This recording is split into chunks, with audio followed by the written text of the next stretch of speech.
Terima kasih, Kak Silvi, dan teman-teman semua. Perkenalkan nama saya Anastasia.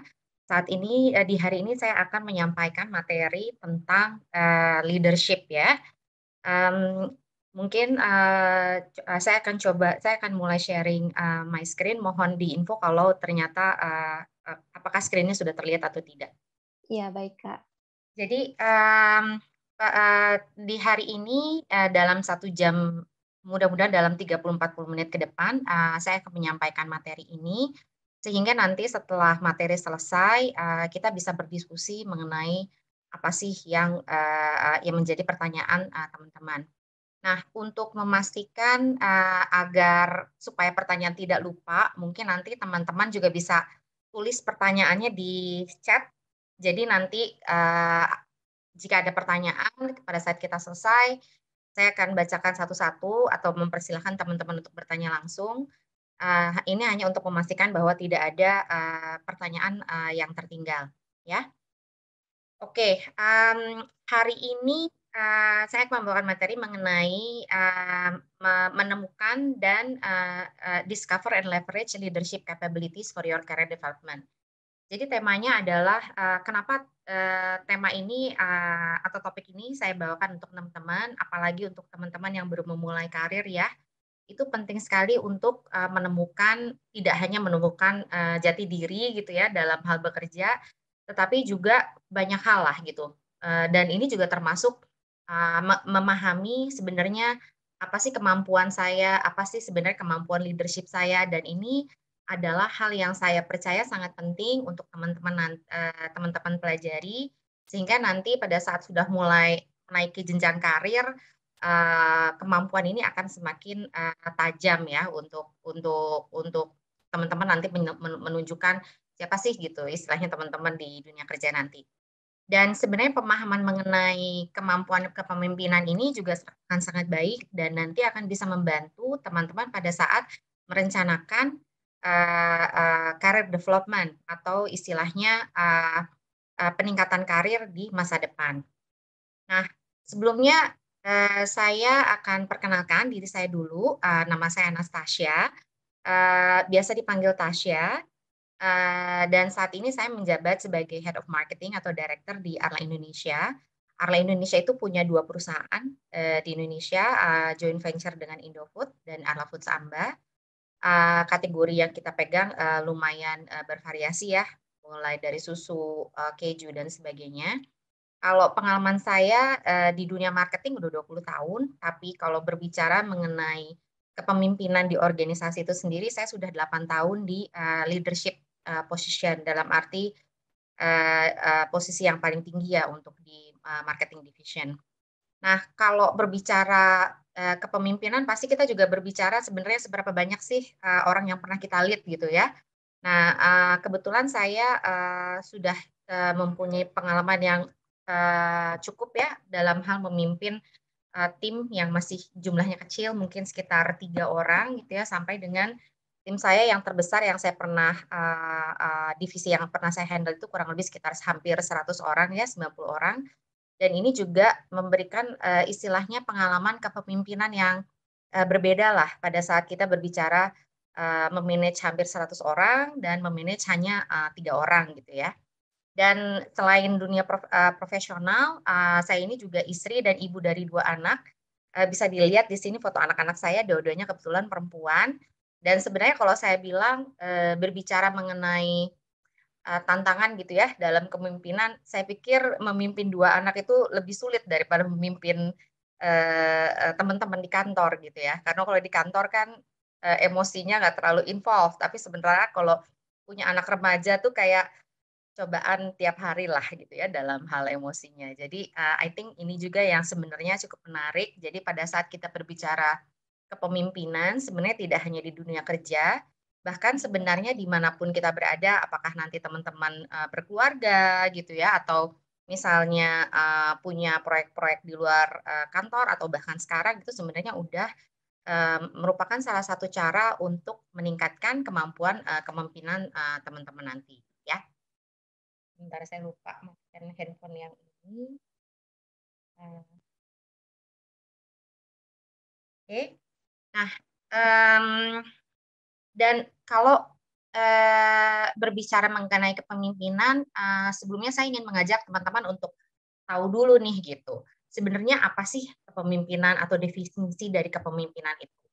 Nah, saya di sini akan meng-quote, definisi kepemimpinan dari Barack Obama ya, teman-teman pasti tahu semua lah siapa ini Barack Obama, di mana dia mengatakan bahwa kepemimpinan itu kurang lebih adalah mengenai bagaimana kemampuan seseorang untuk memberikan arahan atau memberikan visi kepada orang-orang mengenai kemana sih kita akan, menuju ya. In overall mungkin kita bisa, menggunakan ini sebagai basis kita dalam hal kita memahami apa sih yang disebut dengan kepemimpinan itu. Jadi kalau boleh saya rangkum, sebenarnya yang dimaksud dengan kepemimpinan itu adalah kemampuan dari seseorang atau grup, beberapa individu ya, untuk mempengaruhi atau mendorong atau membimbing, sekelompok orang lainnya ya, ataupun member dari organization untuk, istilahnya untuk bertindak bersama-sama untuk mencapai, tujuan yang sudah disetujui oleh, semua orang. Nah, ini yang disebut dengan, apa namanya, definisi kepemimpinan secara, simpelnya.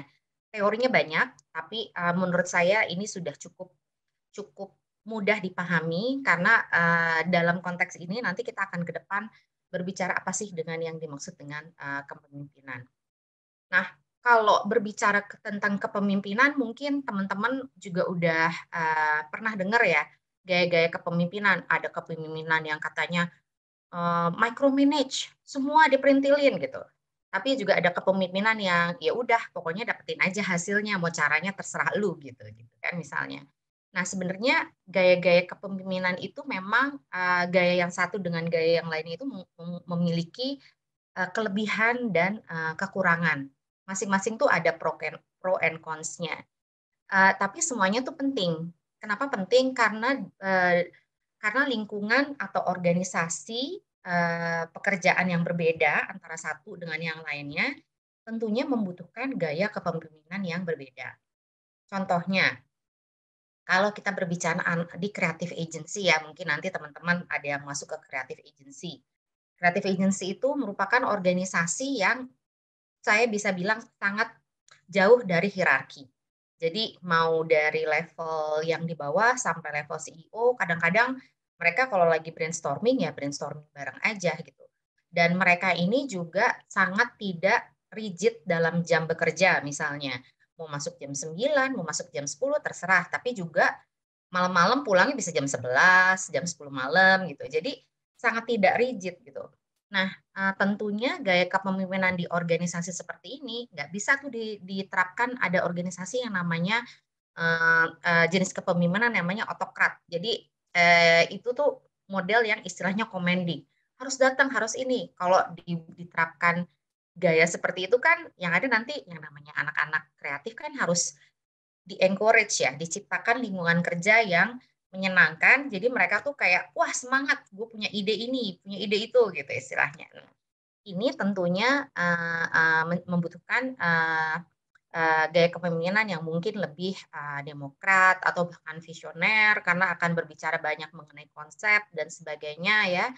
Jadi ini adalah, gaya kepemimpinan untuk misalnya creative agency. Nah, gaya ini juga pasti akan beda pada saat misalnya nanti teman-teman masuk ke dunia pekerjaan kayak banking gitu ya. Banking di situ kan sudah mulai lebih, hierarki. Apalagi banking juga banyak berbicara mengenai service, ke konsumen, ada jam kerjanya, kemudian juga banyak melakukan, apa namanya, mereka juga organisasi yang termasuk salah satu organisasi yang, layer untuk, naik ke atasnya ya, hierarkinya ya, itu cukup cukup panjang gitu loh, mulai dari level bawah sampai level yang atas. Nah, di tipe, organisasi seperti ini pun juga penerapan gaya kepemimpinannya akan beda. Mungkin kalau nanti ada teman-teman yang misalnya jadi supervisor yang membawahi semua frontline ya, apakah itu, customer service atau teller, itu pasti mereka akan lebih, memastikan, apakah commanding, atau micromanage, Karena untuk memastikan jangan sampai ada detail yang tertinggal. Contoh misalnya, menguasai teller, terus tahu-tahu tellernya lupa closing-nya di angka berapa, itu kan pasti ada resiko kerugian keuangan gitu loh. Nah, jadi itu mungkin gayanya pasti akan berbeda. Sementara kalau untuk tipe di level manajerialnya mungkin juga akan berbeda lagi ya gitu. Lebih kayak Demokrat mungkin gayanya ya yang memang sudah minta input, mencari konsensus. Tapi mungkin jadi gayanya pasti akan beda lagi. Nah, ini pun masih akan berbeda lagi nih kalau nanti teman-teman ada yang masuk ke pabrik gitu. Misalnya nanti teman-teman jadi manajer pabrik. Nah, manajer pabrik itu kadang-kadang satu pabrik tuh karyawannya bisa sampai 4.000 orang loh ya. 4.000 orang, 3 shift, satu shift 8 jam. Nah, kalau kayak gitu mau diterapkan dengan gaya kepemimpinan yang istilahnya disebutnya visioner. Ya nanti karyawannya ya tahu-tahu ada yang masuknya nggak on time. Nanti kalau nggak on time, produksi nggak bisa jalan, gitu kan.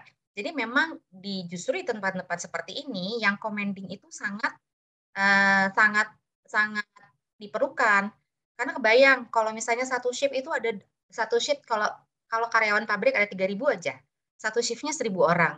Terus nanti kita menerapkan gaya yang disebut demokrat. Ayo, menurut pendapat Bapak A, B, C, minta pendapat sampai 1.000 orang, itu kan juga juga susah ya gitu. Jadi memang gaya-gaya yang ada di pabrik itu pasti akan berbeda gitu dan stylenya pun juga berbeda. Nah, ini yang menunjukkan bahwa sebenarnya jenis-jenis kepemimpinan di satu organisasi dengan organisasi yang lain itu pasti bisa berbeda gitu dan nanti mudah-mudahan setelah sesi ini teman-teman bisa berpikir nih, oh gaya gue kayak gini dan artinya nanti kira-kira saya tuh bisa lebih tumbuh di organisasi seperti apa ya. Jadi nanti bisa melihat ke sana. Nah, selain organisasi, karena kita kepemimpinan juga banyak, tentunya bukan banyak, bahkan bersinggungan ya, 100% itu selalu bersinggungan dengan manusia. Jadi salah satu lagi hal yang perlu dipertimbangkan adalah pada saat nanti teman-teman semua memulai kerja, ada yang mulai dari, istilahnya nggak punya tim, tapi mungkin juga ada yang langsung punya tim. Dan nanti teman-teman akan, merasakanlah bekerja dengan untuk me-manage atau berinteraksi, bagaimana kita memimpin orang yang junior versus senior, itu akan berbeda approach-nya. Kemudian juga posisinya berbeda gitu ya, cross function, misalnya saya di marketing, nanti bekerja sama finance, itu juga akan beda. Dan belum lagi yang namanya, kapabilitas gitu ya. Kapabilitas satu orang misalnya brand eksekutif, yang satu dengan yang lain itu pasti juga berbeda. Nah ini tentunya akan membutuhkan istilahnya pendekatan yang berbeda dan ini merupakan, salah satu, hal penting dari, kepemimpinan. Karena kalau berbicara kepemimpinan itu adalah salah satunya yang penting itu adalah bagaimana kita berusaha memahami Eee eee, tim kita atau di mana, tempat kita bekerja ya, tim lainnya apakah yang langsung maupun tidak langsung, itu bagaimana kita bisa akhirnya bisa bisa memastikan kita bisa istilahnya me-manage ya. Me-manage itu bukan berarti kita jadi bos, bukan. Me-manage itu adalah bagaimana caranya kita bisa memastikan apa yang sudah kita setujui sebagai grup, itu hasilnya bisa kita dapatkan, gitu. Kayak yang tadi Barack Obama bilang, harus, kita semua bisa bergerak bergerak ke arah yang sama dan kita bisa bersama-sama mencapai hasil. Nah ini yang, perlu dicamkan dari kepemimpinan. Jadi kepemimpinan itu bukan berarti kita hanya mengikuti kemauan, tim, itu bukan. Karena kadang-kadang, bagian yang sulit dari kepemimpinan itu adalah bagaimana caranya kadang-kadang kita harus mensosialisasikan atau melakukan atau memutuskan sesuatu yang sifatnya tidak populer gitu loh untuk satu organisasi dan itu jadi, tantangan sendiri ya. Jadi ini sih yang nanti, teman-teman, pada saat mulai masuk dunia kerja, mulai harus pinter-pinter nih gitu. Nanti, kalian itu akan deal dengan siapa ya, orang yang lebih junior, lebih senior, posisinya gimana ya, punya prioritas yang sama atau enggak ya. Nah itu yang nanti harus, didiskusikan. Nah, jadi itu tadi cuma contoh-contoh dan itu adalah, ini adalah summary aja ya kalau kita berbicara mengenai jenis-jenis kepemimpinan itu sebenarnya, kalau nanti teman-teman browsing di internet atau mungkin yang udah pernah dipelajari sebelumnya, sebenarnya, jenis kepemimpinan tuh bahkan ada yang dikembangkan sampai 10. Tapi buat saya, yang 6 ini sudah cukup, karena yang 10 itu pada dasarnya hanyalah pengembangan dari, jenis yang 6 ini gitu ya. Jenis 6 ini adalah termasuk yang paling, kita sering temukan pada saat kita, berada di dunia kerja. Nah, kalau, yang pertama yang mungkin tadi saya udah jelaskan itu ada yang namanya commanding leadership. Jadi kalau commanding leadership itu modelnya adalah, eee, direct brief. Jadi kita itu tidak memberikan, kayak semacam opportunity untuk melakukan negosiasi atau tanya jawab banyak ya. Jadi kayak misalnya, misalnya kita ngomong, Mas Budi nih gitu, "Mas Budi besok berangkat ya besok kamu berangkat ke kantor BCA jam 8, tolong ambil dokumen, tanda tangan, segala macam," kayak gitu. Nah, commanding leadership ini sebenarnya adalah bagian dari kita sehari-hari kalau teman-teman ini ya. Ada yang bilang, "Wah, commanding leadership nggak demokrat, nggak bagus." Enggak juga. Coba misalnya, bagian dari leadership kan adalah bagaimana kita bisa mendapatkan hasil. Misalnya kayak kalian nanti bekerja punya office boy. Nah, rata-rata itu kalau kita bekerja dengan office boy, itu biasanya langsung commanding commanding, "Pokoknya ambil dokumen ini, tanda tangan, segala macam, sore jam 2 udah harus balik ya." Nah, itu commanding, itu style-nya commanding. Nah, dan memang biasanya, commanding ini akhirnya dipergunakan pada saat kita banyak, berurusan dengan misalnya level blue collar ya, kayak tadi, pabrik, atau misalnya pada saat kita, banyak, harus memimpin grup yang jumlahnya sangat besar gitu misalnya. Kalau saya dulu yang saya lihat nih ya sehari-hari, pada saat misalnya, teman-teman nanti kerja terus kebetulan berinteraksi dengan, eee, agency yang mengurus SPG, frontliners atau merchandisers gitu. Itu mereka dealing dengan hundreds of people. Jadi pada saat mereka melakukan briefing pekerjaan, itu pasti gayanya udah commanding. Karena kalau dibuka, udah chaos lah, ini segala macam kayak gitu. Memang akan ada, situasi, di mana commanding itu sebaiknya jangan dipakai gitu. Commanding itu sebaiknya tidak terapkan kayak, eee, di dunia kreatif lah. Kalau misalnya tahu-tahu, account manajernya nge-brief, anak kreatif gitu ya atau anak, planner gitu ya, bilang, "Pokoknya kamu harus A, B, C, D." Bingung dong kalau nggak ini, karena mereka bukan tipe-tipe, jenis pekerjaan yang, eee eee, bisa ya dilakukan dengan, jenis commanding. Jadi commanding itu adalah yang sifatnya langsung direct gitu ya. Commanding itu juga sering disebut, otokratik ya. Jadi kalau misalnya, teman-teman dengar atau nanti lihat di slide saya berikutnya, itu basically hal yang sama, jadi direktif sama koersif. Nah, jenis yang kedua itu disebut juga disebutnya affiliative, leadership, itu adalah, eee, ini adalah gaya-gaya, di mana leader-nya itu berusaha mengakomodir kebutuhan, anak buahnya, dan ini biasanya penting untuk kayak misalnya, diterapkan pada saat misalnya kalau nanti teman-teman masuk startup gitu ya, masuk-masuk ke startup, biasanya, organisasi-organisasi baru itu kan, eee, orang yang satu belum kenalan sama orang yang lain. Jadi penting untuk melakukan yang nama affiliative leadership, yang mana mungkin yang namanya result mungkin belum penting banget ya, pada saat misalnya kita ngomong sebulan, 2 bulan, 3 bulan pertama, itu kan pada saat proses kita mencari bentuk kerjasama antara tim orang yang satu dengan orang yang lain. Nah, itu adalah, periode-periode yang biasanya affiliative leadership itu juga diperlukan. Nah, affiliative leadership ini juga sering dipakai pada saat misalnya ada konflik.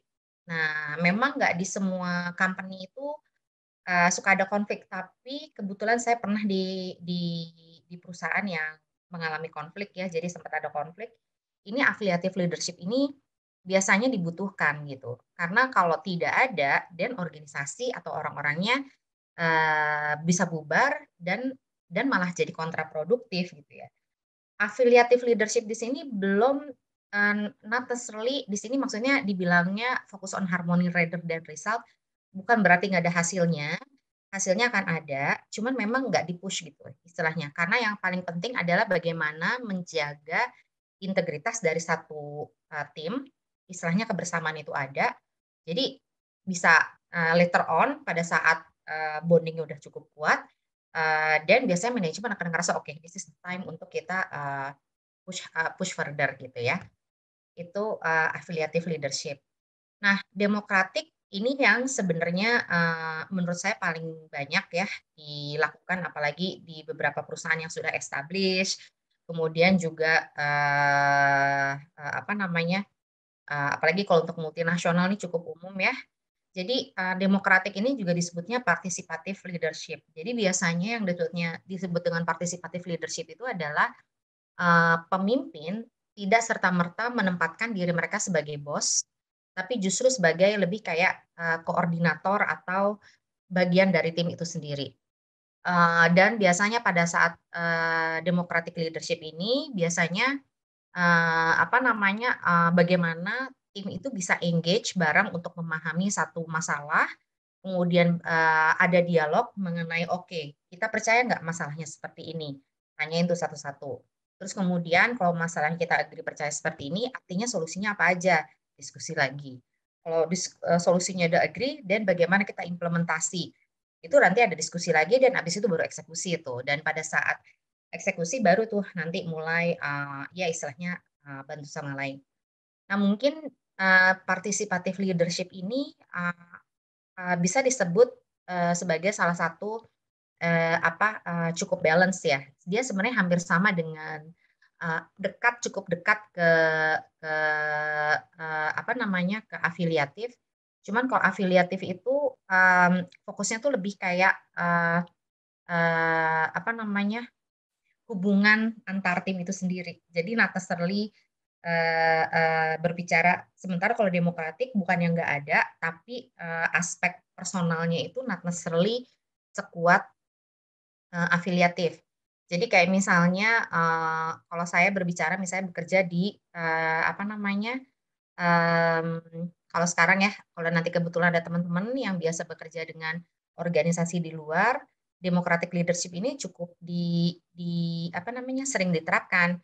Karena misalnya yang satu di Indonesia, satu di Singapura, satu di Denmark, satu di, eee, Dominican Republic gitu ya. Artinya kan pada saat kita melakukan assessment terhadap, satu masalah dan lainnya, ini biasanya, demokratik nih, partisipatif, semua orang berdiskusi.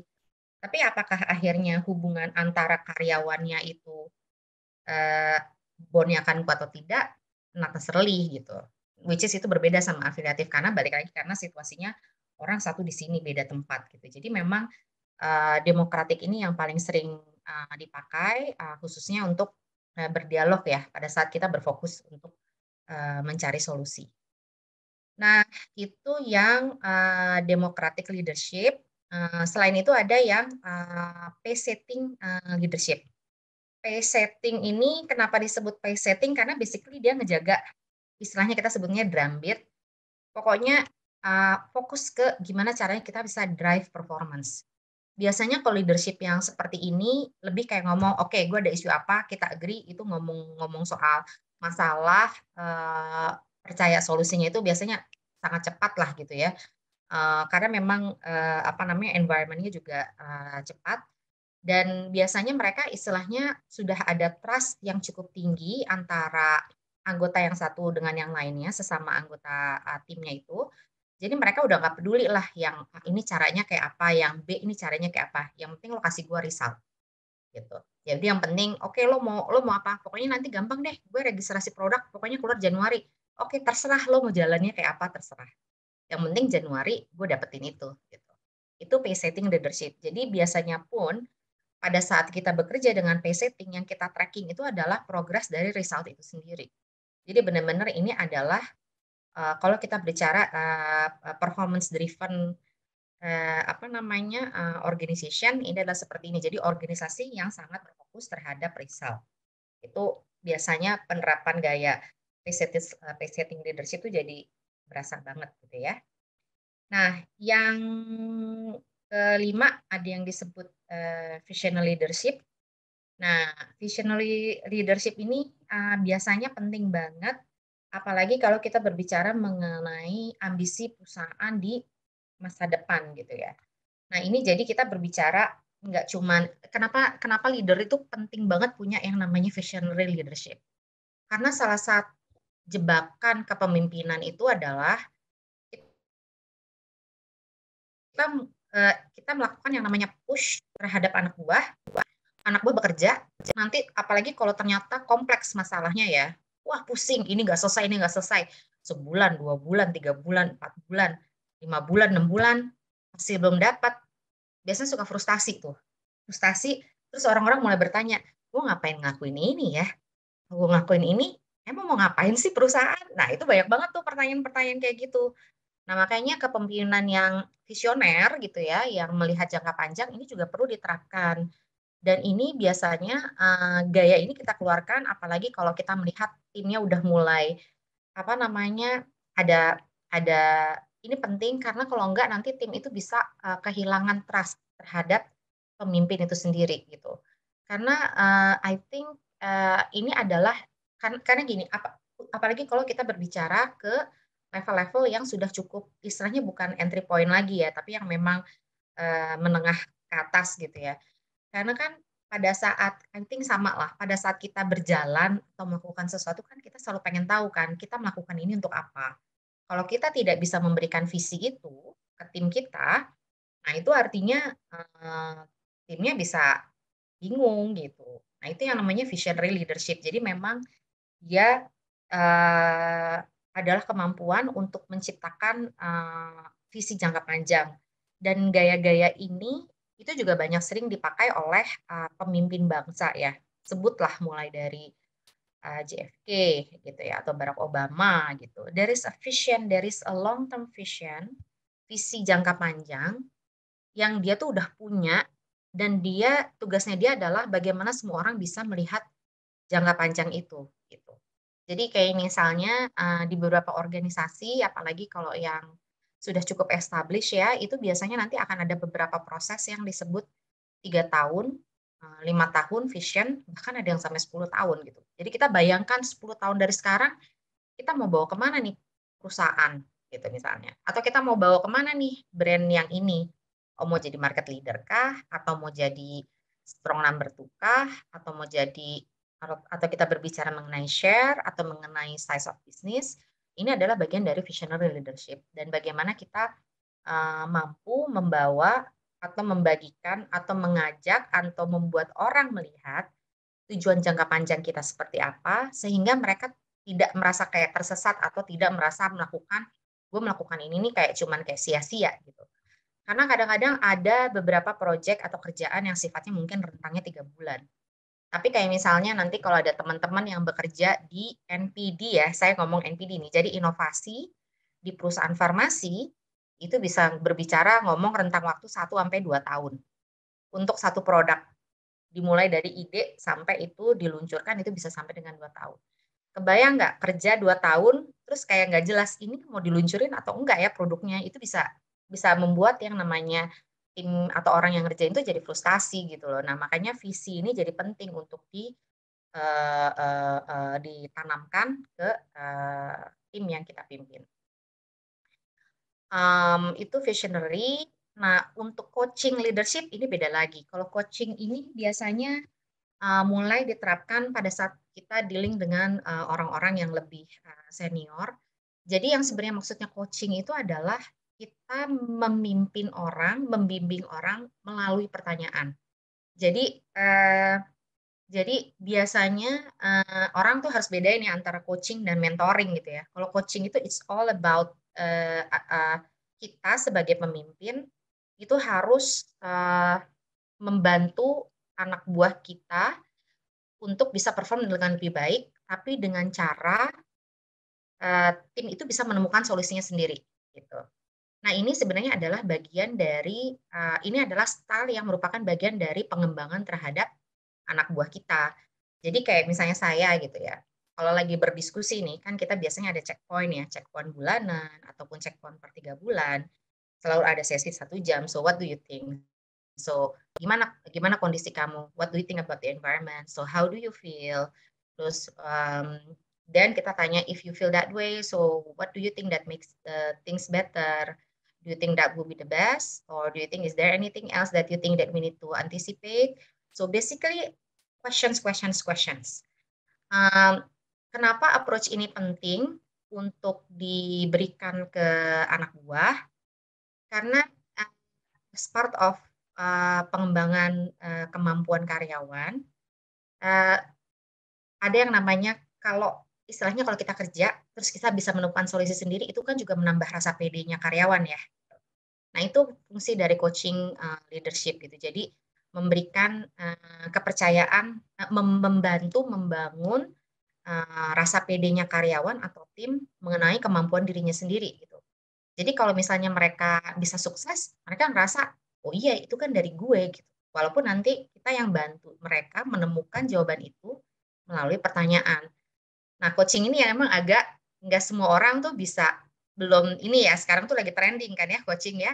Tapi that's the power of coaching gitu dan dan biasanya ini udah mulai diterapkan pada saat kalau istilahnya orang udah mulai masuk managerial level, seharusnya mereka udah punya punya apa namanya basic skill. Jadi mereka tuh udah mulai ngerti dan udah mulai paham dengan bisnisnya dan sebagainya. Walaupun tentunya ini juga ada coaching yang namanya life coaching, beda lagi ya. Kalau life coaching kan ya udahlah nggak bergantung sama industri segala macam. Nah, tapi ini yang disebut dengan tipe-tipe kepemimpinan. Nah, kalau kita berbicara ke tipe-tipe kepemimpinan, itu sebenarnya yang namanya satu orang, apalagi kalau kita udah ngomong orang pemimpin yang sudah experience, sebenarnya nggak ada lagi tuh yang namanya, yang ini mah commanding doang gitu. Nah, yang namanya gaya kepemimpinan itu pada dasarnya orang tuh punya core style-nya mereka ya. Ada orang yang dasarnya emang pokoknya mesti gini, jadi jagoan banget tuh kalau udah nyuruh-nyuruh orang gitu ya.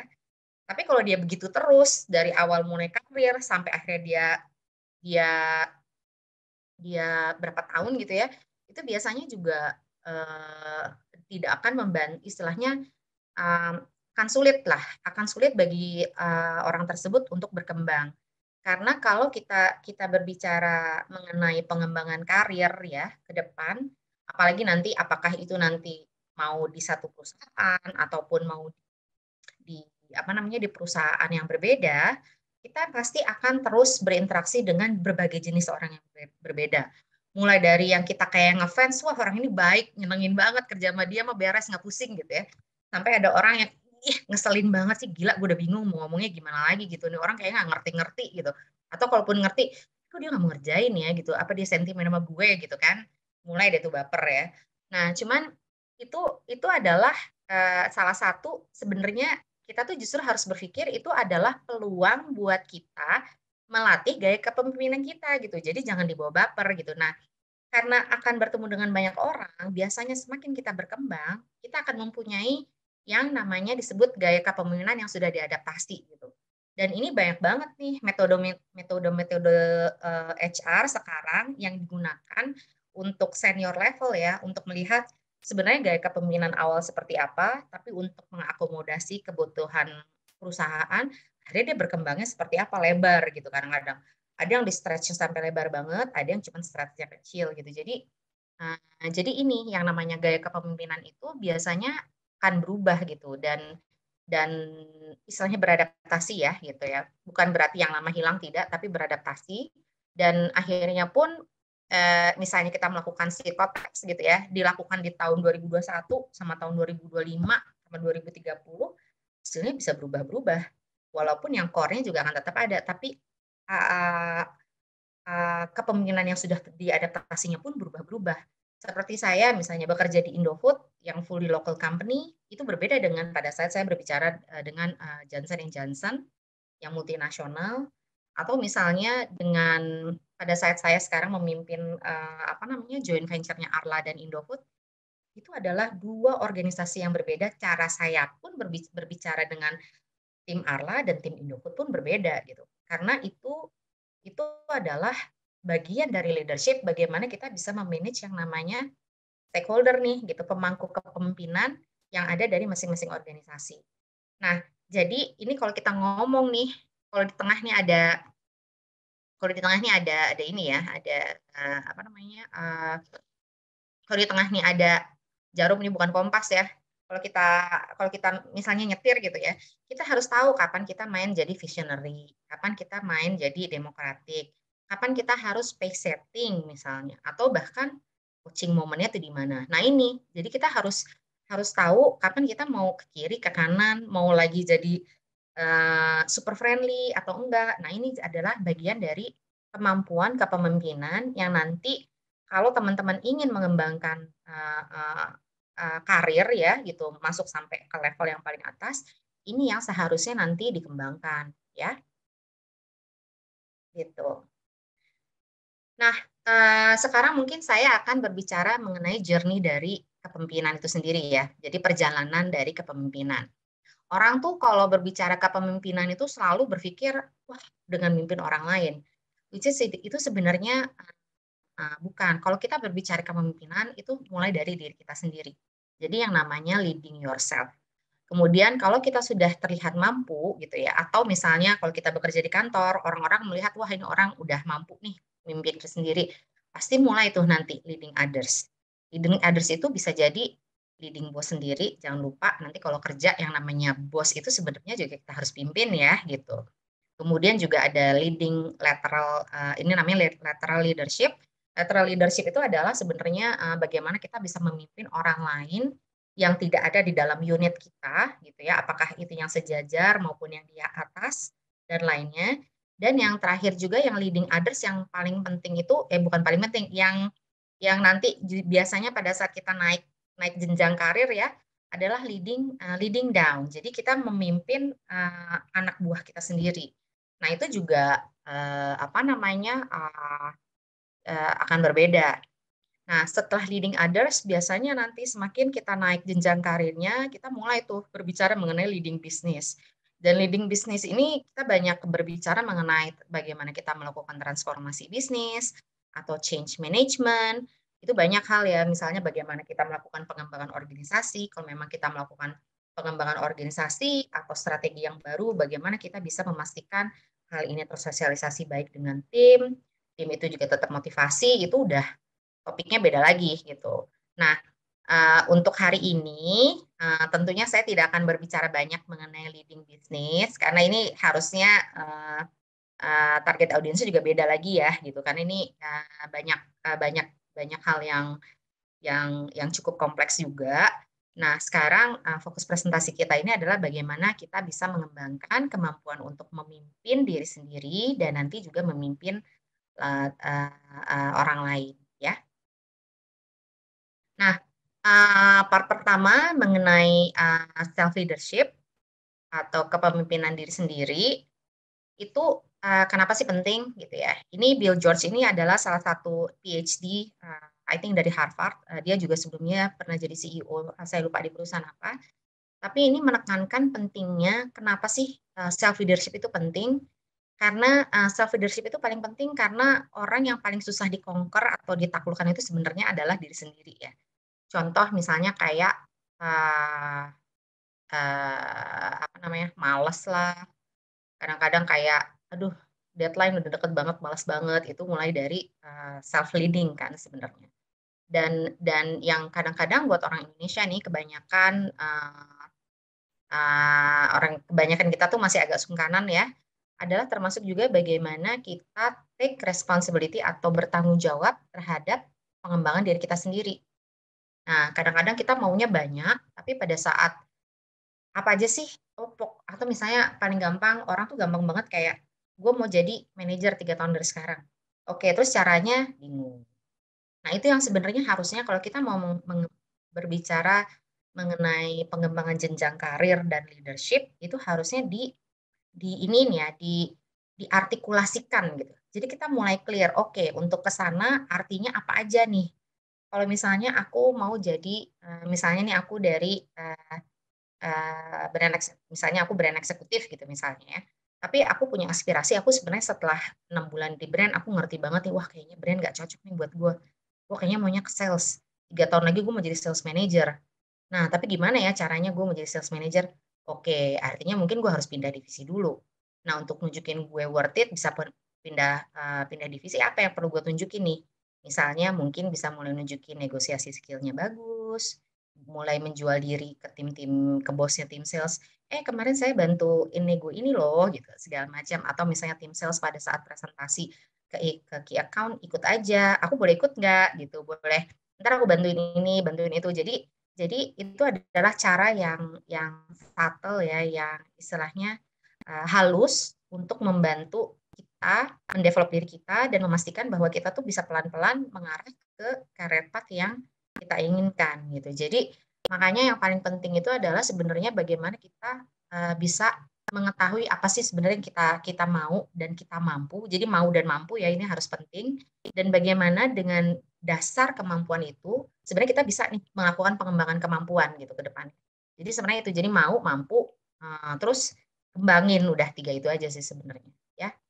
Nah ini, makanya penting. Nah, kalau mengenai apa sih, biasanya kalau kita berbicara self leadership, ada beberapa elemen yang, sebenarnya penting nih gitu, untuk dikembangkan. Jadi kita yakin kita tuh bisa jadi leader yang baik, tidak hanya leader terhadap diri kita sendiri, tapi juga we can istilahnya, ada yang namanya circle of influence atau lingkaran pengaruh gitu. Jadi kalau kita bisa mengembangkan kemampuan ini, seharusnya lingkaran pengaruh kita tuh bisa makin, eee, ini ya, berpendar ya, jadi makin lebar, makin lingkarannya makin luas gitu. Jadi, itu nantinya, merupakan alat, istilahnya itu merupakan kemampuan, kepemimpinan kita sebenarnya. Nah, jadi yang pertama itu kalau kita berbicara mengenai, emotional intelligence sama positive attitude. Nah, emotional intelligence ini sorry, saya ini nggak menulis ini secara, ranking ya, jadi mana yang lebih penting, karena balik lagi kayak tadi saya bilang, eee satu kemampuan yang lain itu biasanya akan lebih berperan di situasi seperti apa dibandingkan dengan yang lainnya. Nah, yang pertama tapi saya put di sini emotional intelligence sama positive attitude itu sebagai salah satu yang penting ya, apalagi untuk teman-teman yang baru mau mulai kerja. Karena emotional intelligence itu termasuk emotional intelligence itu aspeknya banyak ya. Emotional intelligence itu adalah kemampuan kita untuk memahami, emosi kita dan bagaimana kita bisa coping with our emotion, itu penting banget. Karena bisa aja ada orang bete, marah-marah, ngegrendeng, yang ada apa tuh istilahnya kalau sekarang, ya baper, nggak cuman baper, mau macem-macem lah, ujung-ujungnya jadi ghosting apa segala macem ya. Tapi intinya, harus kita, emotional intelligence itu adalah kemampuan kita untuk mengelola emosi kita gitu. Jadi, dan ini penting. Kenapa penting? Karena kalau teman-teman udah bisa melakukan pengelolaan emosi yang baik, itu biasanya kita akan lebih istilahnya objektif ya melihat sesuatu, dan juga, mampu untuk istilahnya tidak terlalu gitu, jadi nggak terlalu naik turun emosinya, karena kalau kita emosi naik turun terus diikutin, itu akhirnya kita sendiri yang capek gitu, kita sendiri yang capek, "Bener nggak ya kayak gini?" Nah, jadi makanya emotional intelligence dan positive attitude ini penting banget gitu, karena positive attitude itu kalau kita positif, di lingkungan kita juga positif, tentunya juga akan lebih mudah buat kita memimpin orang gitu. Jadi orang tuh nggak kayak yang, "Wah, ketemu sama Bu Tasya nih ngeselin, gila marah-marah mulu," gitu. Itu kan capek gitu loh. Jangankan yang denger, sebenarnya orang marah-marah juga capek kan gitu. Jadi jangan jangan jangan sampai yang namanya emotional intelligence dan positive attitude itu kita nggak punya gitu. Jadi harus ada. Nah, yang kedua itu adalah analytical ability. Jadi kemampuan menganalisa.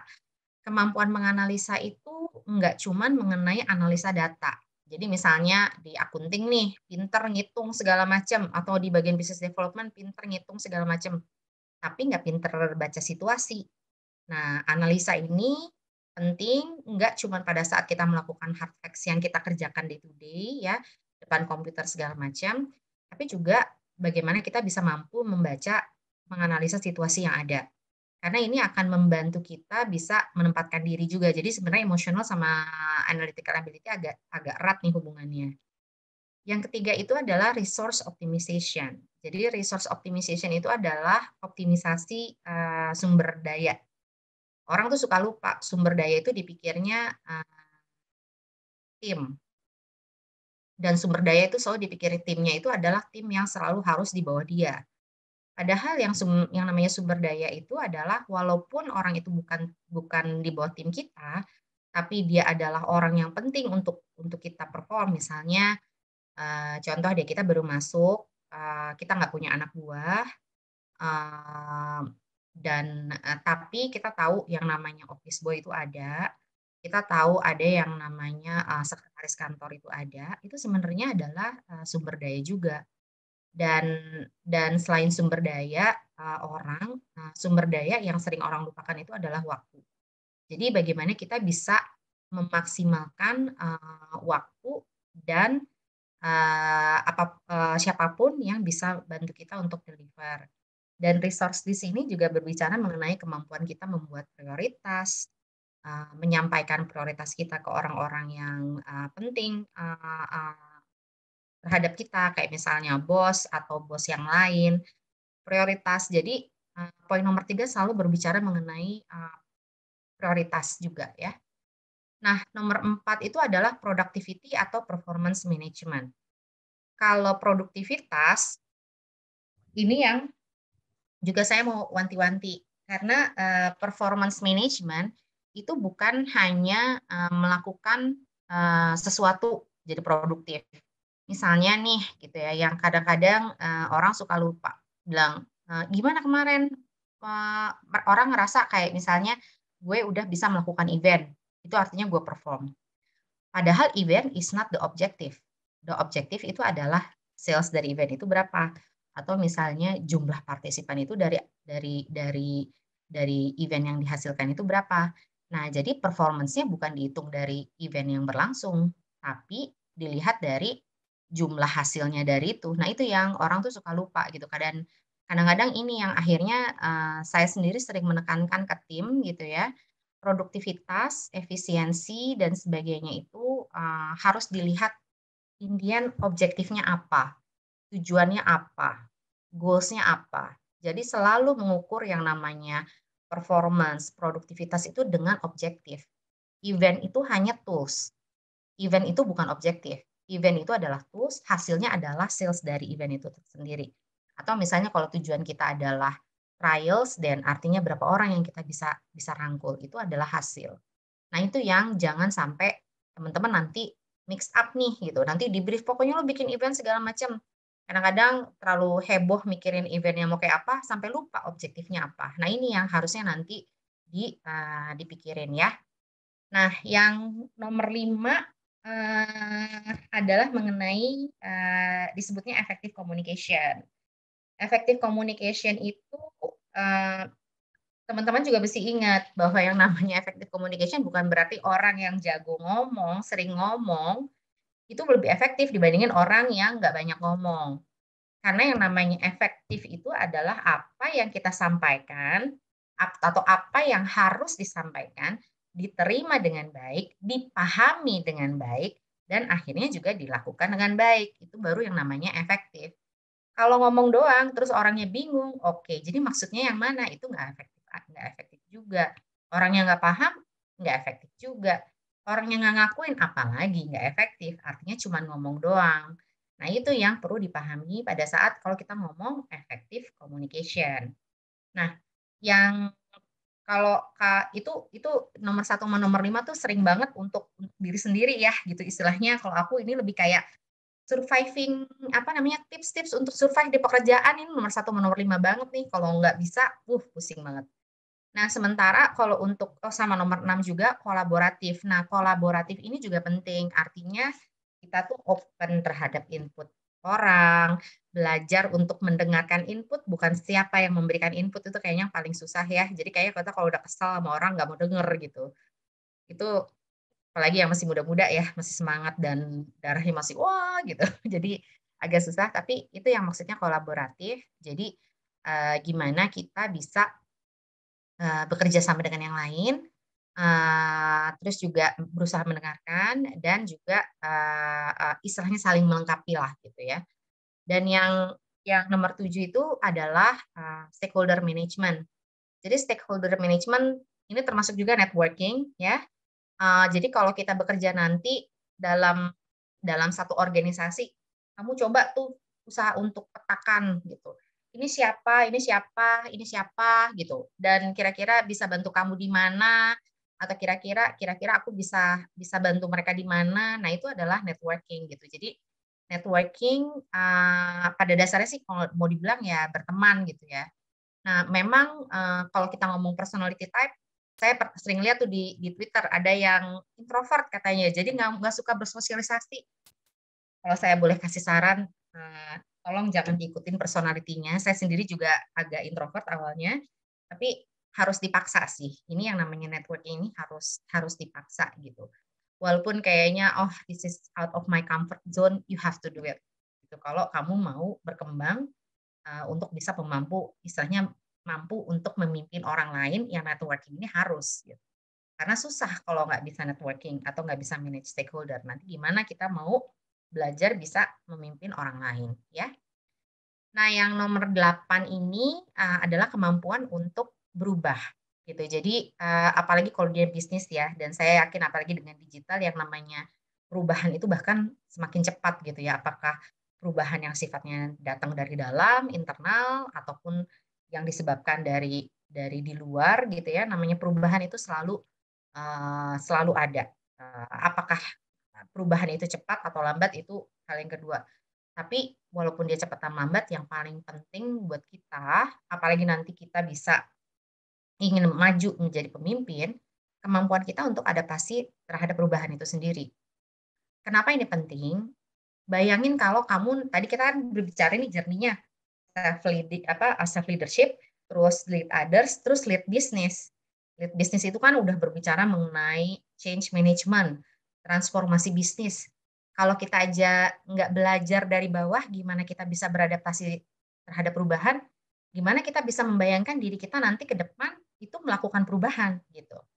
Jadi itu pentingnya kemampuan untuk melakukan, untuk beradaptasi terhadap perubahan itu sendiri.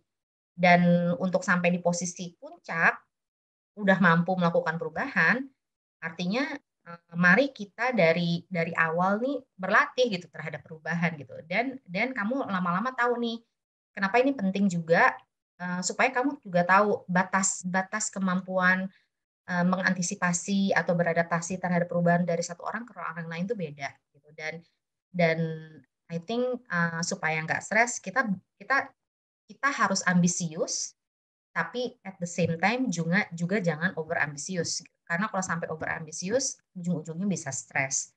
Jadi banyak yang kadang-kadang di usia 30-an atau berapa tuh udah kayak tahu-tahu, burnout gitu. Karena ini justru fase-fase awal ini adalah fase di mana kamu bisa, berlatih ya dengan semua situasi pekerjaan, dan jadi kamu tahu nih, sampai di level mana kamu kayaknya udah enggak deh, kalau udah level ini aku mesti cari solusinya yang seperti apa, kayak gitu-gitu. Dan jadi kamu juga tahu untuk coping dengan pekerjaan, kalau kamu udah mulai stres, itu kira-kira coping-nya dengan apa, itu juga penting gitu ya. Jadi adaptability to change ini perlu dilatih gitu, dan ini yang sebenarnya paling sering membuat orang stres.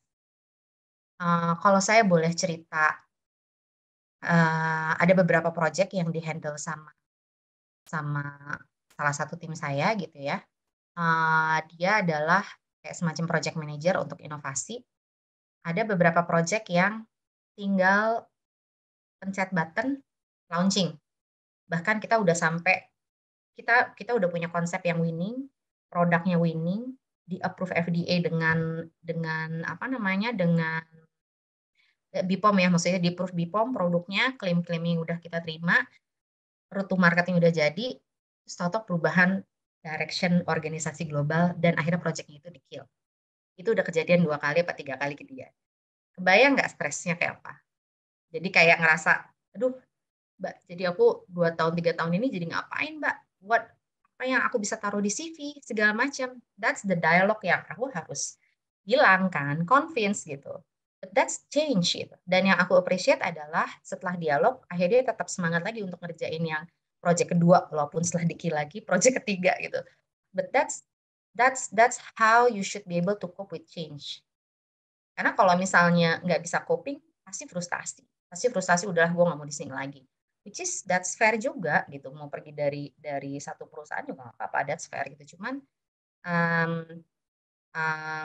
ini penting gitu. Jadi, oh dan mungkin satu tips lagi yang aku bisa bilang terhadap situasi yang nggak enak, dan ini juga terkait dengan perubahan, kalau nggak suka bilang, eee, berusaha ubah dengan cara cara kamu sendiri gitu ya. Kalau nggak bisa rubah, eee eee, keluar dari organisasi daripada stres, tapi kalau nggak bisa keluar juga, mendingan kita yang ngerubah mindset. Kalau enggak nanti kita stres sendiri. Jadi 3 lah, kalau enggak nanti pasti kamu, teman-teman semua pasti akan stres sendiri. Apalagi kalau nggak merubah mindset, akhirnya kita kerja tiap hari ngegerendeng, capek. That's not the kind of life that, you should have lah, gitu ya. Jadi itu, that's why we need to be able to adapt to change. Nah, nomor 9 tadi strategic visioning, ini mungkin hampir mirip dengan yang tadi ya, impact-nya nanti lebih ke strategic leadership gitu ya, lebih kayak visioner, leadership. Nah, ini juga strategic visioning, jadi bagaimana kita bisa melihat, jangka panjangnya ya. Dan yang terakhir ini conflict management. Conflict management in everywhere, we work, yang namanya konflik itu selalu ada. Dan part of, building your leadership capability atau kemampuan memimpin adalah bagaimana kita bisa menangani konflik. Konflik itu bisa terjadi pada saat kita posisi di atas ngelihat konflik di bawah, atau pada saat kita project management ngelihat ada tim project yang ribut, atau misalnya pada saat kita di bawah ngelihat bos kita konflik. Ini juga, ada kejadian. Jadi kayak misalnya, saya dulu kerja di marketing, marketing director dan sales director-nya berantem, tapi saya butuh approval dua-duanya untuk launching. Ya mau nggak mau kita harus datengin satu-satu, mungkin nggak bisa di ruangan yang sama, tapi cari concern-nya, terus kita fasilitasin untuk dapetin middle ground-nya di mana, gitu. Itu adalah konflik juga. Jadi yang namanya conflict management itu penting banget gitu dimiliki dari kita, bahkan dari awal nih, gitu, ya. Oke. Nah, dan yang last but not least itu juga adalah selalu bawa your personality pada saat kamu build your, leadership capability. Karena nanti, lama-lama pada saat kita makin naik gitu ya, ada, leader yang memang bawaannya sangat outgoing, tapi juga ada yang lebih reserve, lebih observe gitu ya, which is fine gitu, which is good, doesn't mean that the outgoing person itu lebih baik daripada yang, observe. Kayak misalnya kebanyakan CEO kan bahkan lebih lebih apalagi kalau perusahaan finance ya, itu justru yang lebih observe, yang lebih cuawaan, mungkin lebih ke sales-nya atau apa segala macam. Jadi but, in any way, always bring your personality when you build your, leadership capability. Kenapa sih kok personality kita penting? Karena kan, we're dealing with human ya, dan apalagi kalau kita mau ngomong, chances untuk dipromosi ya, unless you open your own company, we want them to remember you gitu, remember you as what gitu, sebagai orang yang membawa value apa. Nah, makanya sebenarnya, eee, personality ini juga akan create yang disebut yang namanya authenticity, jadi otentik gitu loh. Dan value apa yang kita bawa gitu ya, walaupun dalam hal profesional ya maupun personality itu yang akan ngebantu kalian, create yang namanya personal branding. Karena kalau sekarang kan topiknya banyak tuh personal branding gitu ya. Personal branding itu bukan cuma datang ke kantor, baju keren segala macam gitu, enggak gitu. Tapi apa sih value yang kamu bawa dan you as a person itu tuh di-perceive-nya seperti apa. Nah, itu yang penting ya. Dan dan penting juga untuk selalu genuine, walk the talk karena orang selalu seneng, sama orang yang nggak cuma ngomong aja tapi juga ngelakuin, dan ini juga kan nantinya akan ngebentuk your, apa namanya, integritas kalian dan kredibilitas kalian. Dan ini adalah hal-hal yang sangat bermanfaat nih, apalagi kalau misalnya ada manajer, dia mau ngangkat dari staf biasa mau dinaikin supervisor, ada 5 staf, dia pilih yang mana ya? Pilih yang si A, B, C, D, E gitu. Nah, orang-orang yang lebih menonjol atau jelas personality-nya atau value-nya pasti akan lebih mudah dipertimbangkan karena top of mind mereka langsung ingat, oh orang ini aja, orang ini saya suka dia orangnya tenang. Kelihatannya kalau ada masalah dia lebih bisa handle, itu part of your personality, you know. Sementara ada orang yang lebih outgoing, orang ini aja saya ngeliat dia tuh bagus gitu loh, kalau dia tuh engage sama orang. And I think kalau dia jadi supervisor, dia tuh bisa create timnya tuh jadi lebih berenergi. Itu kan Indian yang namanya manager atau your boss itu punya several consideration gitu. Jadi but remember always bring your personality pada saat you build your capability ya. Oke. Nah, ini mungkin di sini oke, waktunya udah tinggal dikit lagi ya, saya kelamaan. Saya akan bawa cepat aja di sini ya, tapi intinya gini, self leadership sebenarnya itu nggak cuma bermanfaat untuk diri kamu juga, tapi juga untuk organisasi gitu. Ini contoh-contohnya aja. Jadi kalau ke kita itu kayak bagus untuk self awareness-nya, confident, development-nya, kita jadi ngerti purpose kita apa, nggak gampang stres, terus jadi kalau nggak gampang stres pastinya lebih happy dong. Terus jadi punya relasi yang lebih baik ke teman-teman, teman kantor, nggak cuma teman kantor ya, kalau kita bete di kantor bisa impact juga ke rumah loh gitu, atau pas ketemu pacar bete gitu kan. Nah, jatuh sama fokus sama kreatif. Sementara kalau untuk organisasi itu biasanya jadi engagement timnya lebih bagus, goals-nya juga bisa lebih, kalau kerjasama bagus kan kita juga bisa reach higher, decision making-nya juga bagus, inovasinya juga bisa lebih bagus, konfliknya relatif nggak ada, terus kolaborasinya juga sama trust, level trust-nya tuh penting, itu ada.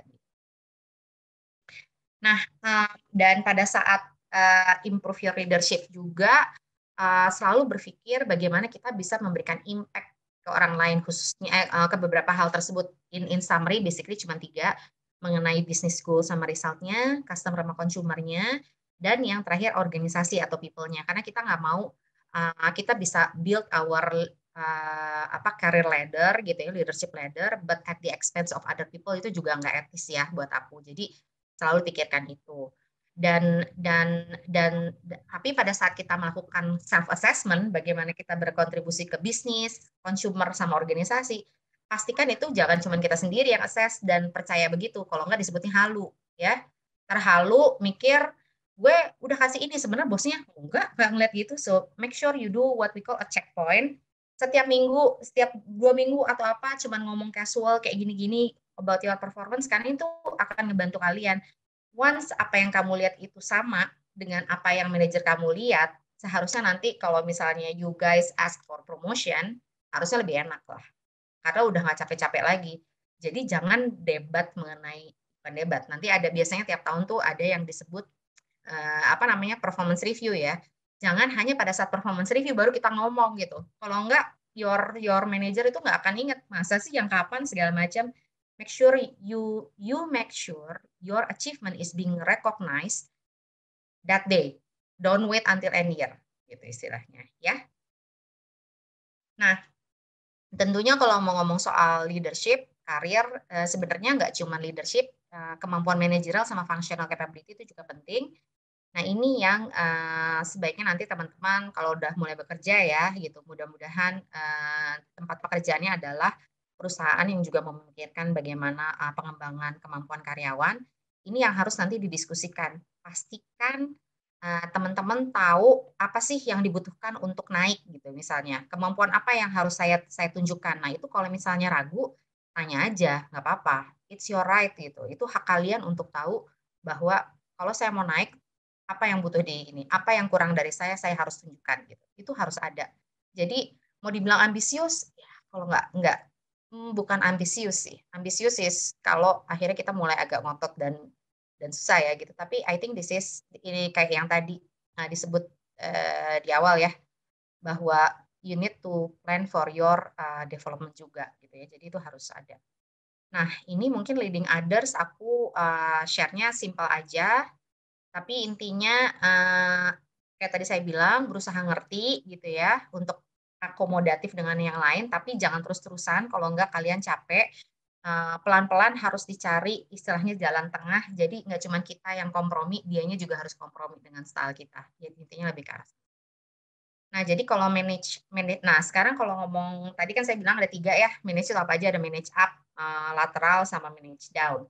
Nah, kalau up itu intinya adalah selalu cari tahu gaya bos kita kayak apa, terus antisipasi lah.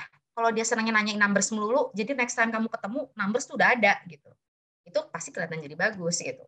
Terus sama cari tahu juga gaya decision making-nya. Dia decision making-nya itu lebih kayak apa sih namanya, tipe yang nyari informasi dari beberapa orang gitu ya, atau jangan-jangan dia hard facts data.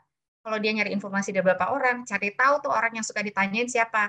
Kalau bisa, sebelum ketemu bos kamu ngomong dulu sama orang-orang ini. Jadi pada saat ngadep bos sudah bilang, saya udah konsultasi sama Pak A, Ibu C, Mas D gitu. Mereka bilangnya gini Pak, gitu. Jadi menurut Bapak gimana? Gitu. Itu bantu tuh namanya complementing. Yang paling kita nggak mau tuh kita datang ke bos, Pak ini gimana? Terus kita nggak ready dengan semua itu. Kita nggak kenal dengan gayanya mereka itu yang namanya juga adalah leadership sebenarnya. Leadership your boss ya. How to lead your boss. Nah ini penting ya. Nah yang kedua adalah managing peers sama stakeholders yang lain. Nah ini juga tips sebenarnya. Karena kadang-kadang yang bos itu belum tentu orang yang ngebantu kita gitu. Misalnya peers kita sama-sama kerja sama manajer. Terus kita bilang, iya ini bantu, tapi manager ini is not the one who, who support you, the one who, orang yang benar-benar yang ngerjain itu sebenarnya justru anak buahnya. Nah, kenapa enggak langsung aja ke anak buahnya ngomong lebih kayak informal, kasual, tapi pastiin dia ngedeliver, terus nanti kalau ada apa-apa, inform bosnya just untuk permit gitu. Tetap jadi istilahnya mesti di-manage lah tuh hubungan apa namanya bos dan anak buah. Nah, terus yang paling penting juga adalah karena kan bisa jadi kita kerja dan misalnya saya di marketing terus harus butuh bantuan finance. Bisa jadi apa yang saya butuhkan itu belum tentu jadi prioritas finance. Saya butuh besok, tapi finance bilang baru bisa minggu depan. Nah, ini nih yang pekerjaan harus dinego. Jadi ini berusaha untuk ngerti concern-nya mereka di mana dan use that untuk negotiate kira-kira supaya bisa diakomodasinya kapan, itu penting. Nah, terus dealing with others juga karena mereka bukan anak buah kita langsung, itu nggak bisa kayak harus A, harus B, harus C gitu. Jadi selalu push and pull gitu ya. Jadi kadang kita harus nge-push karena supaya dapetin ininya ya. Tapi kadang-kadang kita ya pull aja gitu. Istilahnya lebih lebih charm ya.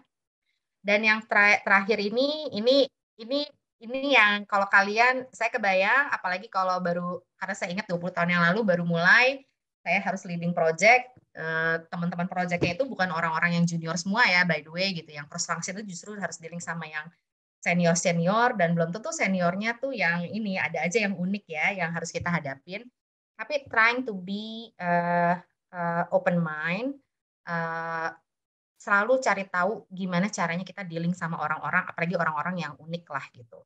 Karena in the end we don't want anybody wants to be your enemy. It makes your life even crazier lah ya gitu ya. Jadi trying to be open mind dan ini deh jangan terlalu semuanya dimasukin ke hati. Kalau aku tipsnya gitu ya. Soalnya kalau enggak semuanya dimasukin ke hati capek. Kitanya yang capek. Kalau kalau enggak, capek banget deh gitu. Mendingan udah fokus aja, aku harus deliver ini, aku harus make sure orang ini harus deliver ini, caranya seperti ini, ya udah fokus gitu. Fokus di sana, orang mau ngomong apa, puliin aja telinga dikit gitu, ya gitu. Soalnya kalau enggak nanti nangis-nangis pulang ya. Dan yang terakhir manage down. Untuk manage down sebenarnya, apa namanya, ini basically cuman 2 sih. Manage down itu selalu mengenai bagaimana kita bisa memastikan tim kita perform, tapi juga at the same time kita juga punya development plan yang clear. Jadi kalau if you want to be a good leader, you need to make sure kerjaan beres, tapi bantu mereka juga untuk bisa one day dipromosiin, gantiin kamu misalnya.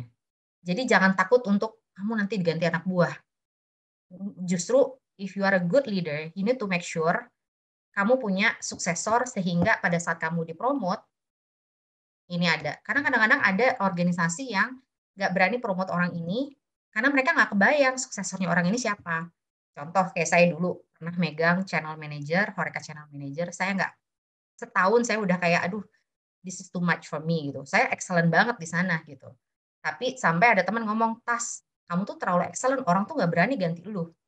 Karena kalau nggak ada orangnya, nggak ada yang berani ganti, ya lo tetap stay di situ. So my way adalah saya cari tuh manajemen trainee siapa yang bagus. Saya mulai tarik-tarik tuh di Horeca, sebulan 2 bulan, tiap kali ke kantor pusat, ya orang ini bagus banget kayak gini segala macam. 3 bulan saya gitu, orang itu lulus manajemen training, sayanya pindah dari Horeca karena orang ini langsung digantiin saya gitu. So that's how you need to think gitu. Jadi jangan berpikir bahwa anak buah itu kayak tahu-tahu jadi bagus, terus jadi threat ke kamu, jangan kayak gitu. Karena in the end, you want your team to be efektif dan efisien dan deliver, itu yang paling penting gitu ya. Jadi dan yang penting adalah make sure ada career plan yang clear buat anak buah kamu. Saya sendiri percaya yang namanya posisi, sebaiknya orang tuh nggak di satu posisi yang sama lebih dari 2-3 tahun, it's not right. Ya, habis itu seperti itu. Oke. Nah, jadi yang terakhir ini adalah mengenai mastering leadership skill, it takes time. Jadi memang yang penting self discovery, planning, and then exercise, review, learning, mulai lagi. Jadi lebih ke arah sana. Mungkin ini, dan mungkin ini quote yang terakhir, leadership itu journey. You start with somebody you think you are, but usually along the way kamu akan jadi orang yang lebih, intinya lebih dari yang kamu pikirkan, you can do it gitu. So think this way lah. So I think that's it. Maaf ya, jadi agak lebih panjang. So we have like maybe 10 to 15 minutes for Q&A, and I'll just like to say good luck on your leadership journey. Terima kasih. Baik, Kak. Terima kasih banyak Kak Anastasia atas materi yang telah disampaikan. Nah, sesi selanjutnya yaitu tanya-jawab. Bagi yang memiliki pertanyaan, bisa langsung ditulis di kolom chat box atau bisa gunakan fitur raise hand. Dan saat ini udah ada Lili Agustianto yang raise hand. Dipersilakan, Lili bisa on mic. Baik, selamat sore Ibu Tasya. Terima kasih sebelumnya saya ucapkan atas pemaparan materi untuk sore ini yang sangat bermanfaat.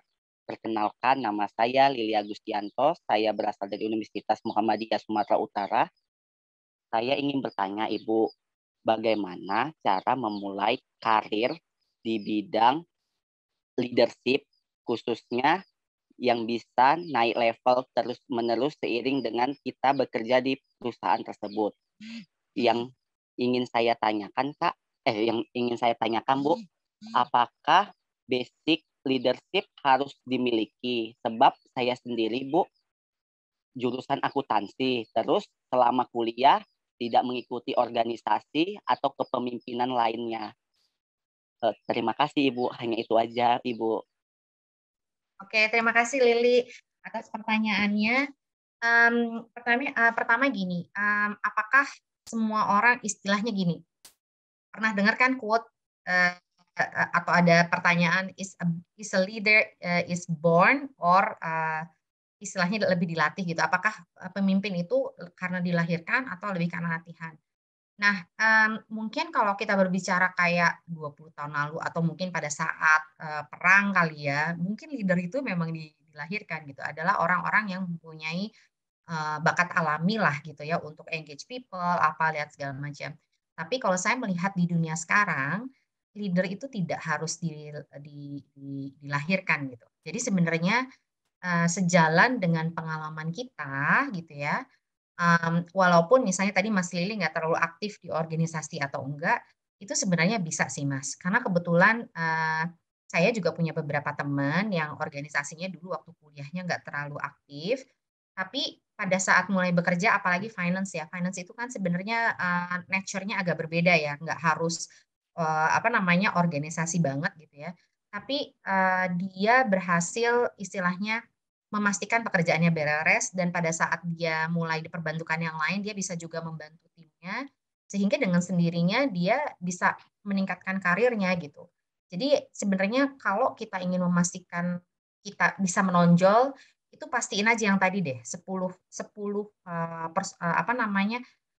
elemen kepemimpinan yang tadi gitu. Karena pada saat kita terlihat, intinya orang biasanya dari senior tuh mereka mau melihat bahwa apakah orang ini mampu memastikan semuanya terkontrol atau tidak.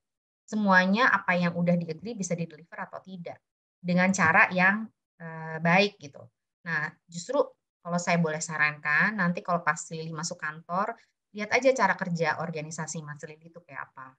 Kalau misalnya mereka udah punya proses, punya apa, try to build on that proses, pastikan Mas Lili perform, dan pastikan ada dialog tadi itu. Jadi kalau ada achievement kecil pun, itu selalu disampaikan dan pastikan bos kamu nanti itu aware gitu. Karena itu yang nanti akan istilahnya kayak kalau ada tak kenal maka tak sayang gitu ya, mmm, semakin interaksi dengan bos makin sering gitu ya, dengan cara yang baik, itu bos dengan sendirinya punya memori rekam memori yang lebih baik gitu mengenai Mas Lili nanti. Jadi lebih ke arah sana sih. Jadi tunjukin aja pekerjaan beres dan tunjukkan kemampuan untuk berinteraksi dengan yang lain untuk memastikan apapun kebutuhan, tim finance nanti nih, itu terpenuhi, lebih ke arah sana.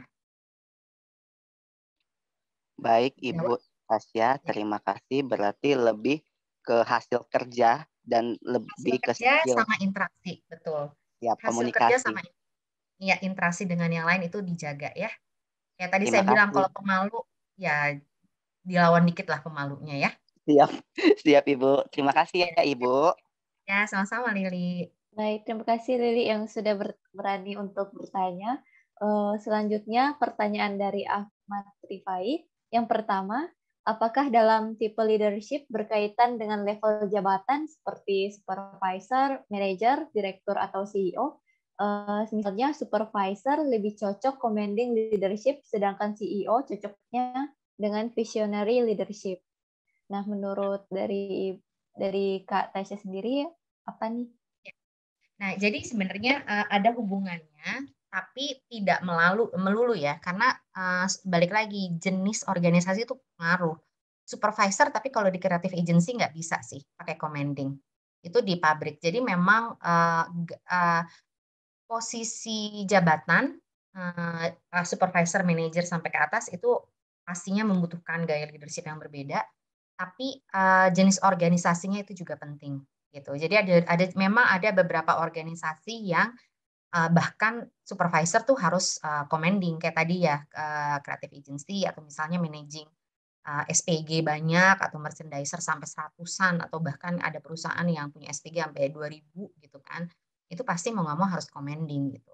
Jadi memang tergantung jabatan betul, tapi juga tergantung dari jenis organisasinya atau jenis pekerjaannya gitu ya. Industrinya itu yang penting. Dan yang kedua, tipe leadership berkaitan juga dengan kondisi perusahaan. Misalnya Betul, kondisi bahaya karena terancam kompetitor, maka betul, tidak cocok untuk coaching. betul. Dan ya, Ya, pertanyaan selanjutnya juga, apakah ada hubungan corporate culture dengan tipe leadership? betul itu juga ada. Betul. Jadi, nah ini juga mungkin terkait sama pertanyaan nomor 3. Nanti teman-teman pada saat mulai melamar pekerjaan, kalau bisa mulai dicari tahu juga tuh corporate culture-nya kayak apa, jadi budaya perusahaannya tuh kayak apa. Karena ada beberapa, kalau saya bilang rata-rata perusahaan multinasional sih sangat, demokrat ya, cukup demokrat gitu ya. Tapi kalau kita berbicara perusahaan lokal, ada yang demokrat, ada yang commanding gitu. Jadi namanya kultur perusahaan itu sangat penting dan yang saya pernah temukan di perusahaan lokal itu, nggak usah perusahaan lokal ya, bahkan adalah di multinasional tapi di cabang gitu ya. Itu karena dia sangat commanding, akhirnya dia jadi cenderung ngeblok orang lain untuk terlihat. Padahal itu nggak bagus untuk kalau kita berbicara mengenai succession ya gitu. Jadi istilahnya untuk regenerasi kepemimpinan gitu. Jadi itu memang memang sangat pengaruh. Mengenai kondisi darurat, ya coaching nggak bisa, itu pasti gayanya yang lain. Ya, dari situ. Baik, terima kasih pada teman-teman yang sudah memberikan beberapa pertanyaan yang menarik, sehingga sesi tanya jawab menjadi sangat berkesan. Nah, baiklah teman-teman sekalian, dengan selesainya sesi Q&A, maka webinar masterclass hari ini sudah selesai. Sebagai penutup dari sesi Q&A, aku persilakan dari Kak Tasya untuk menyampaikan pesan atau motivasi kepada teman-teman peserta untuk hari ini. Oke, terima kasih Kak Silvi. Jadi mungkin kalau untuk motivasi ke teman-teman, semangat, semoga dengan dimulai dengan satu pekerjaan dan sebagainya, jangan patah semangat, tetap semangat, karena Karena hanya dengan tadi ya, positive attitude ini sebenarnya akan ngebantu banget teman-teman untuk bisa berkembang, dan saya harap dalam 3 sampai dengan 5 tahun lagi teman-teman semua udah jadi manajer. Amin.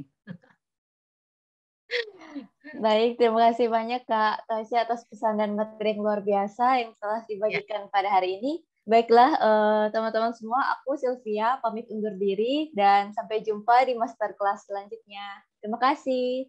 Selamat kasih sore. semuanya.